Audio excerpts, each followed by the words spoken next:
Hello there and welcome back to another video. Today guys, we are back here on our series here on how you guys can go and make a Raise Floppa game. This video we'll be making the feature where you can buy food, the Floppa will eat the food, and also deduct from your cash guys, which is pretty cool. Honestly guys, this has took me a little while to actually go ahead and develop over here guys.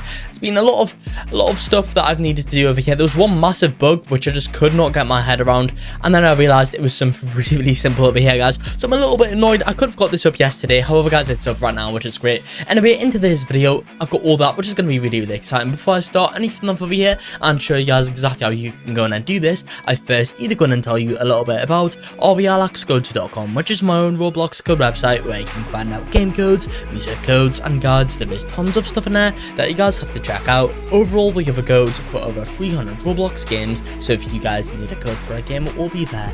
Anyway guys, I guess let's just go ahead and get into this video now. So guys, first things first, we'll do a little bit of changing to the shop over here guys. Let me quickly close down the toolbox for now. We'll be needing that later on though. Let's make this visible over here. For our first thing right now guys, we are going to go in and change where it says in the scrolling frame, we're going to change this item thing over here to just be named food right now guys, and then we're just going to change some details about this right now. We're going to keep that the same. Item image guys, you guys can change this to whatever you want. Of course you can find like decals on that of Roblox. I've already found one guys, so I'm just going to upload this one that I was testing with. So yeah guys, there we go. For example, you can put that image in over there guys. Then description, we can go ahead and just change the description right now guys, can't we? I'll just say buy this to feed your pet, something like that guys. There we go, that's a decent description.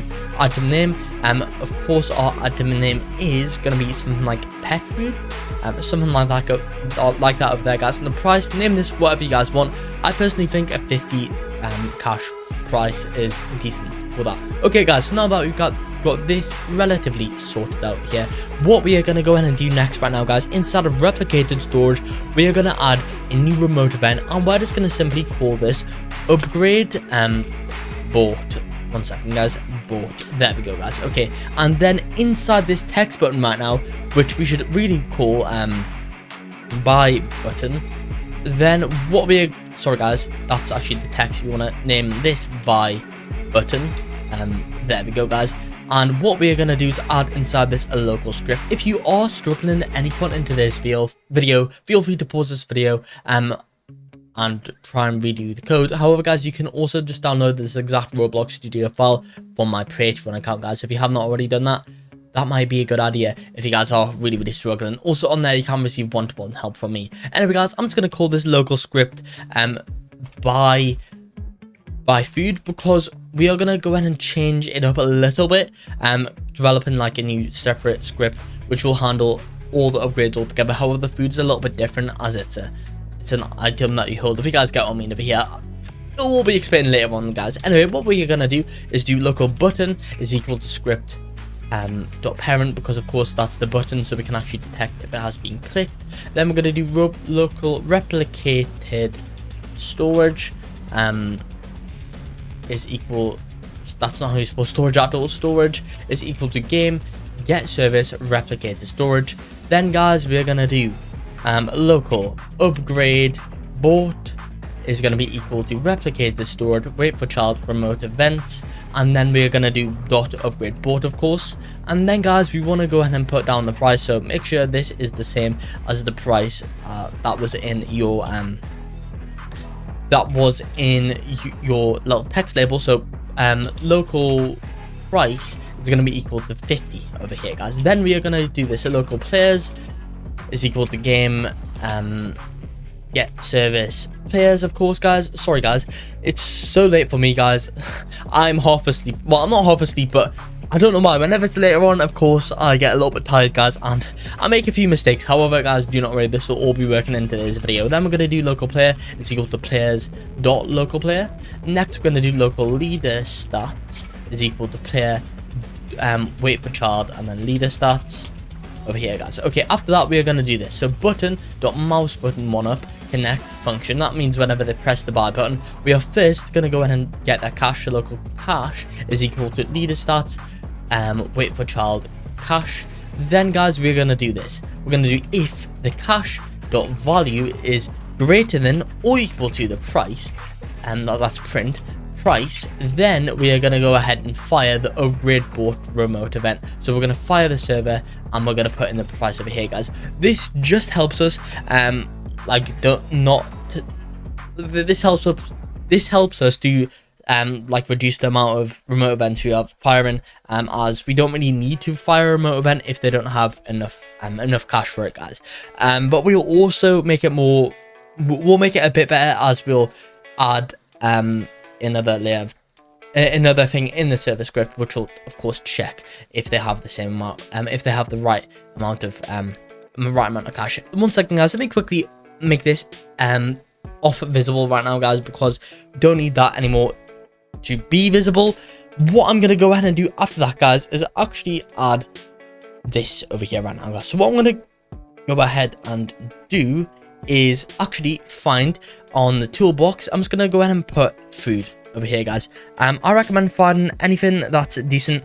We can just get this apple food gear right now, guys. No, and also, guys, I recommend just to delete all of these right now, guys. We don't need any of this but the mesh and the handle thing. There we go. We don't need any of that or this script over here, guys. So we've just got a simple tool with a handle and a mesh, and I'm just going to go in and call this tool food right now, guys. Okay, there we go. After that, I'm just going to simply put this, actually, guys, we're going to develop a script for this over here. No, we're going to do that later on. Okay, what I'm going to go in and do is just simply put this food into replicated storage right now, guys, and that will be available for us to give to the player after we now make this next script over here. So what we're going to do is in server script service, add a new script, and I'm going to go in and call this upgrade bought over here right now, guys. Okay, what we're going to go in and do is do this. So local right, okay, so what we're gonna go ahead and do is pretty much 1 second, guys, is this. Okay, so what we are gonna do is just copy these 2 lines of code over here right now, guys, from the last script, because of course we can just reuse them as they're the exact same. But then, guys, we are gonna go ahead and do this. So upgrade bought dot on server event connect function. Then we are gonna go in and put the player in here, guys, of course, so we can find their leader stats and then price. After that, guys, we're going to do this. We can just simply copy this leader stats line right now, guys, from the previous one. And we can also copy and paste this cash one from this one below over here, guys. And then we're going to do if cash dot value is less than or equal to price, then we are going to go ahead and do this. So cash dot value is then going to be equal to cash dot value minus, took me like 10 tries to actually go in and put that value there, guys, minus the price over here, guys. There we go, minus price. Then we're going to do this. So local food is equal to replicated storage, wait for child, and then we're going to wait for the food, and then we're just going to simply clone this food right now, guys. After that, we are going to do food dot parent is going to be equal to the player dot backpack right now, guys. So what exactly are we doing over here, guys? Well, we are just now giving the player food whenever they buy it. So let's quickly test this out right now. This should be working fine for us over here, guys. So let's quickly jump on into this, and then let's open the shop, buy some food. Right, okay, apparently that's not working. Infinite yield possible on wait for child cash. Oh, never mind, guys, I know why. It's because it's not lowercase c, it's capital C. Let's put that over there. And also, guys, in the buy food thing, again, it is capital C over there, guys. Right now, it should be working over here. Now we've got the capitals right, guys. That just shows how important it is to have the capitals perfect, because if not, even one small line, even one letter will completely ruin your code. And something's happened here again right now, guys. Let's just quickly wait for the error message to occur. If I can find one, guys. Right, okay, I do not know what's happening over here. Let me quickly see right now, guys. Players, let me quickly check my backpack right now. Yeah, I've got nothing in my backpack. 1 second, guys. Let me see what I've done wrong over here. Never mind, guys. Another really easy mistake that I've just made over here. Meant to be greater than, not less than. Okay, guys, we've fixed that now. Yeah, I probably should not have recorded this late at night, guys, but I know you all wanted part 7, so it has to come right now, guys. Okay, now it's gonna work. Let's buy this, and as you can see right now, our cash gets deducted. As you can see, we get minus 50, but also, guys, we get an apple, which we can hold. However, guys, we can't yet put this apple in the food bowl right now, guys, for our Floppa to eat. how exactly can we go ahead and do this right now, guys? Well, it's really, really simple. Okay, what we are going to go ahead and do right now, guys, is do a little bit of changing to our little food bowl right now, guys. Okay, so what we are going to go ahead and do right now is this over here. So inside of this, one second, guys, what I'm going to go ahead and do is just add inside this, let me just add a cylinder over here, guys, and I'm just going to simply rotate this up 90 degrees right now, guys. Yeah, that's 90 up, that's 90 over there, guys. Okay, then I'm just going to simply do this right now. I'm just going to scale it that it actually fills up the bowl, because this is just going to be a little like show thing which tells us if it is in the bowl, if you guys got what I mean over here. It's going to be like the food in the bowl right now. Okay, let's see, that needs to be a little bit more scaled right now, so let's quickly scale this. Here we go. Yeah, scale that, guys, and then let's just put that down a little bit. We need a little bit more over here, guys. Right, there we go. And then oops, right, okay, let's just move that across it into the middle, down a little bit, and then that seems to be good right now, guys. So that's going to be our food right now. What you guys need to do as well, make sure you anchor this, and then make sure you also put this color to like a food color, maybe this one. And what I prefer to do with this, guys, is maybe also put it like dirt. I think, guys, that might work. Where's dirt? Where's the D's? If I can find it, guys, up here. ABCD. Right, never mind. Apparently dirt does not exist. It's mud, isn't it, guys? Yeah, mud. I think mud works well for food. You guys can do whatever, really, but yeah, that's what I'm just gonna go and put for our food right now. And I'm gonna go in and call this part food over here. You know what, we'll put a capital F.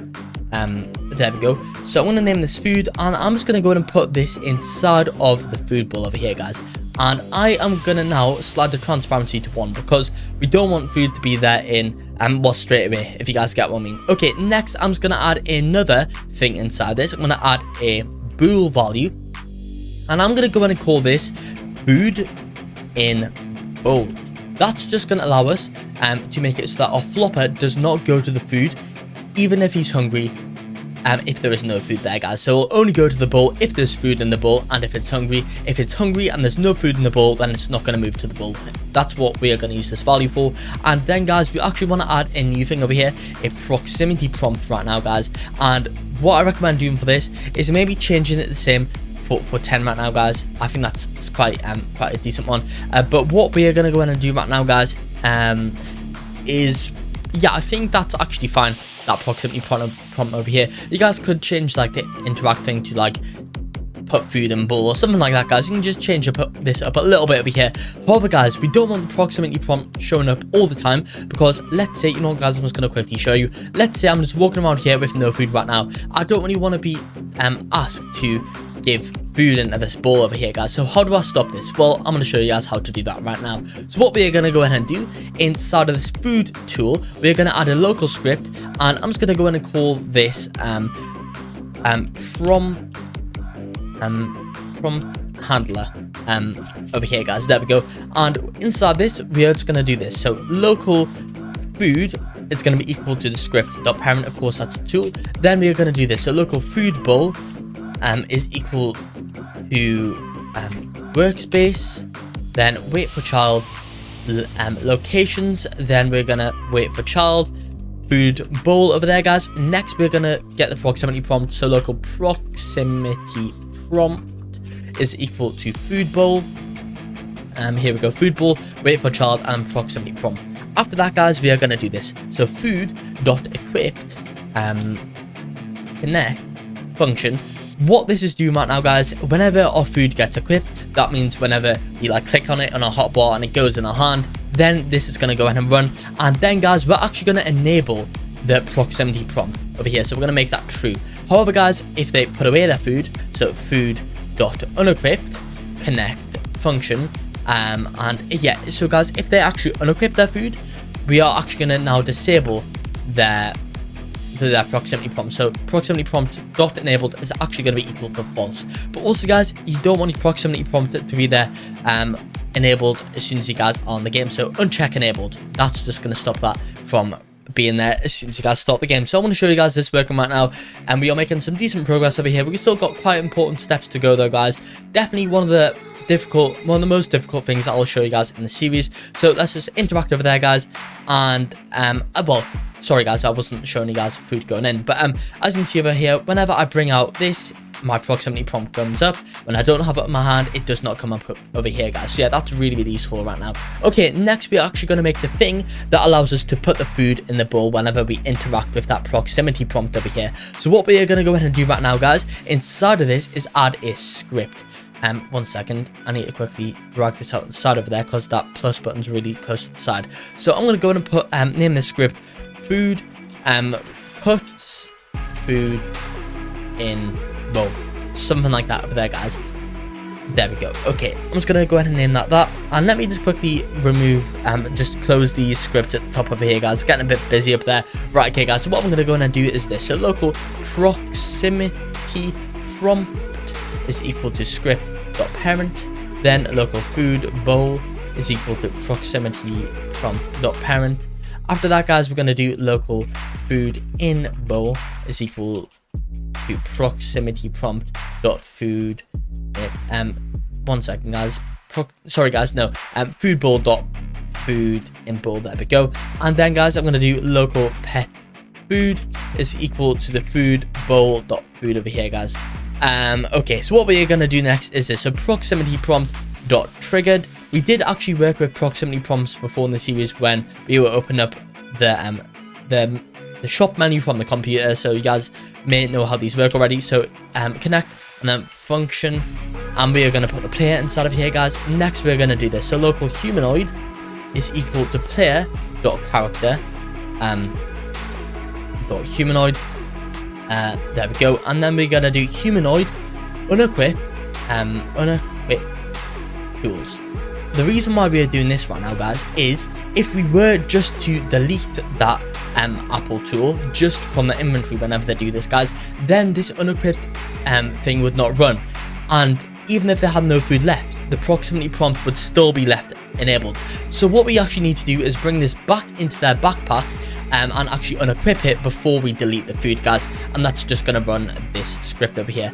So what we're going to do right now is this. So food local food is equal to player dot backpack find first child and then food. There we go. And then we're just going to simply food destroy. We're just going to absolutely destroy that food over there, guys. Then we're going to do pet food dot transparency is equal to 0, meaning that now the food that I've put in the bowl is visible. Then we are also going to do food in bowl dot value is equal to true, and that's going to allow us to tell off Floppa pet that there's food in the bowl. So let me quickly join this right now, guys, and I'm going to show you that, guys, it's working over here. And then we just need to finally end it off with the movement thing and Floppa actually regaining his hunger. Let's put this in here right now, guys, and as you can see right now, food is now in our bowl, which is really useful. Okay, now that we've done this, we are going to go ahead and do another thing right now, guys, and this is now going to allow us to tell Floppa whenever their food is low. So how sorry guys, the hunger is low. So how exactly are we going to go ahead and do this right now? Well, inside of remote events, we're actually not going to add a remote event. We're going to add a bindable event over here, guys. It's similar but not the same. Bindable events, kind of think about it, well, I could explain them in depth, but think about them as a event that you can have in one script which tells another script to run something. That's kind of what a bindable event is. To be fair, that's kind of what remote events are. There's some differences, guys. I could explain them, but that's not really the purpose of today's video. I'm just going to go ahead and call this low hunger over here, guys. I'm going to call that low hunger. There we go. Okay, after I've done this right now, guys, what I'm going to go ahead and do is this. So inside our changing stats folder, I'm going to actually open up the change hunger folder, script, guys, and then I'm going to go ahead and do this. We are going to do local low hunger is equal to replicated storage, wait for child, remote events, and then dot low hunger. Then, guys, we are going to do this. We are going to do if hunger stat dot value is less than 30, then we are going to do low hunger, and then we're going to fire and we're going to put the player in here, guys. What exactly are we doing over here, guys? Well, whenever the pet's hunger goes below 30, then we are going to fire this bindable event over here, guys. You can change this to whatever you want. Let's say you want your pet to start eating food when its hunger goes below 50 or below 20. whatever value you want it to be, put it there. Okay guys, now that we got that worked out over here guys, we just need to do our final thing right now, and that's just updating our movement script over here guys. And this is where it gets a little bit tricky. So again, if you want to download this exact Roblox Studio file from my Patreon account, feel free to do that over here guys. Okay, so what we are gonna do is first of all actually define some variables over here. What I'm gonna go ahead and do right now is this. So first of all, we want to go ahead and get the food bowl. So local food bowl is equal to locations. That's not locations, this is locations. Then wait for child food bowl. After that guys, we are gonna do local replicated storage. To be honest guys, let me just quickly copy this, paste that into there, and also copy the replicated storage line and paste that into there as well. Okay guys, so we've got that now. Then what we are gonna go ahead and do here is actually write this. So move sorry guys, local move randomly is equal to true. And then guys, we're just going to define a variable for now, local hunger over here right now guys. Okay, now let's go ahead and get on into the main stuff right now. So what we are going to do is this. So low hunger dot event, sorry, that's local low hunger dot event, then we're going to connect function here.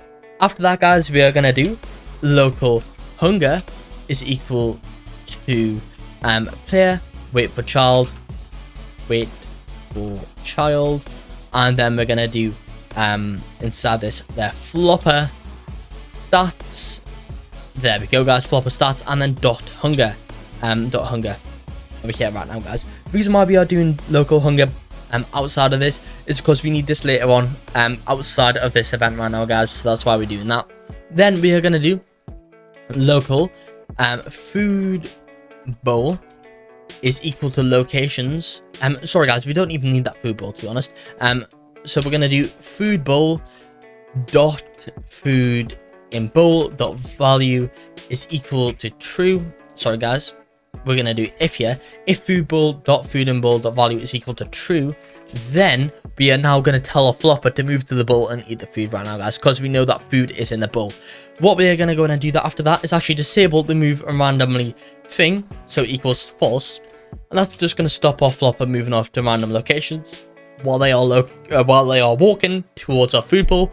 Then we are going to do humanoid move to food bowl dot position. Okay, now that we've got this over here guys, what I'm going to go in and do is this. So if move randomly is equal to true, then we can just simply copy and paste this into here right now guys. So we only really want this to run whenever flopper can move randomly across the map. That's why we are checking if it can move randomly. Else so we're going to do else if move randomly is equal to false, then we actually know now that flopper has some food to eat. So what we are going to do right now guys is this. So hunger dot value is equal to 100. Then we are going to do food bowl dot food dot transparency is equal to 1, because flopper's not ate the food. We want to just remove the food from the bowl. 1 second guys, why is this not there? I don't know why that is going that color over there guys. That should be right. Okay, we'll see if that still works guys. I mean, it's the same as my other script over here that's run. It should be okay. Anyway guys, right, okay, after that we are gonna do move randomly is equal to true. Yeah, never mind guys, that's no, never mind. I apparently has a man away over here. But yeah guys, we're now gonna tell our flopper that I can now move randomly again. Then we're just gonna wait a random thing from 1 to 3 seconds. Then we are gonna do this right now guys. We can now just simply copy these and then paste that into there. But then guys, that should be good. I don't know if this is going to work right now because this is highlighting in red. We'll have to see over here guys, and if not, I'll fix it. Okay, so off flopper, 0 hunger. To be honest guys, I don't think it's going to work currently right now because his his food is not decreasing, but we got this in the bowl right now guys, ready. And because of course we will make it later on whenever they go out of hunger, they die. But yeah guys, that right now, it's not going to go ahead and do it because their new value is not updating over here guys. So we actually need to change their hunger value to something like that. Okay, there we go, guys, 23. And now it's walking to the bowl over here, guys. As you can see, their hunger is decreasing. Now, yes, okay, let's quickly see what I've done wrong over here right now, guys. Yeah, I don't know what has happened over here. Let me just see local hunger. Yeah, 1 second, guys. Let me quickly work this out.